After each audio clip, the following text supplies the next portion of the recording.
The team has conducted coordination with the Security Commission, including the Vanuatu police and mobile force, to ensure smooth operations. Electricity in the affected areas has been restored. However, internet access remains limited. In addition, supplies of essential goods and clean drinking water are still scarce.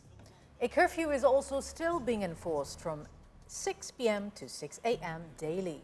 Meanwhile, flight clearances for all supporting aid delivery aircraft have been finalized, and the planned flight schedules remain on track.